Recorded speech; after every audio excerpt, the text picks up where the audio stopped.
going to talk about anaerobic glycolysis. Now, we mentioned before that for energy production we use multiple systems.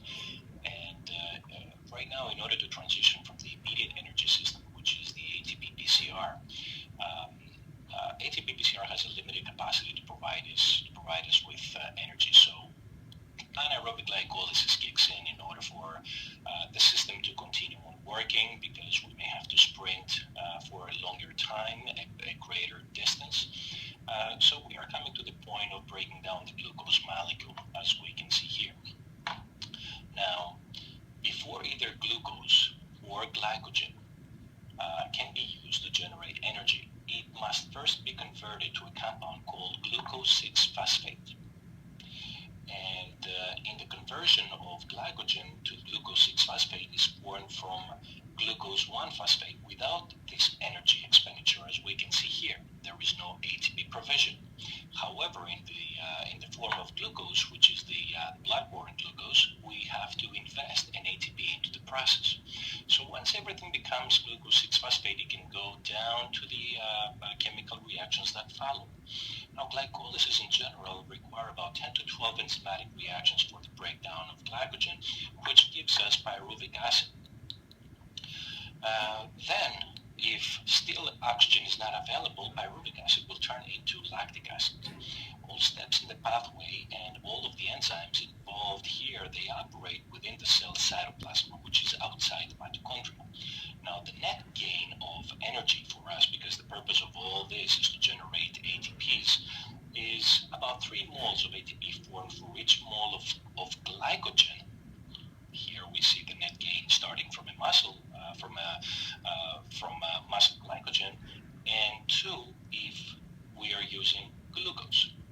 Now, this energy system obviously does not produce large amounts of ATP.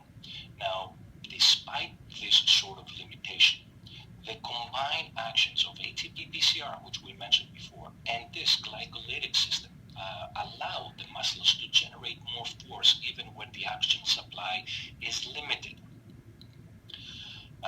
Another limitation to this anaerobic glycolysis process is that it causes an accumulation of lactic acid. As we can see here, it turns pyruvate into lactic acid. And we can say confidently here that glycolysis, which produces pyruvic acid in the presence of oxygen, determines the fate of pyruvic acid. Without oxygen present, the pyruvic acid is converted to lactic acid, which is an acid with the chemical constituents and capabilities that quickly forms lactate. This term, pyruvic acid, pyruvate, lactic acid, we use interchangeably in exercise physiology. In either case, however, the remaining molecule is more correctly called pyruvate or lactate. Lactate can be itself a source of energy, which we will discuss later.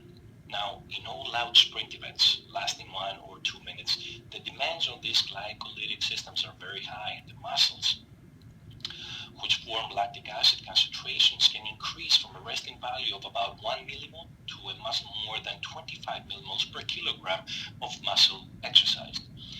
Now, what the problem with lactic acid is that it has numerous, effects in the body. It actually slows the muscle contractile elements as its accumulation progresses, stopping the calcium from releasing into the cytoplasm for all the contraction process to take place.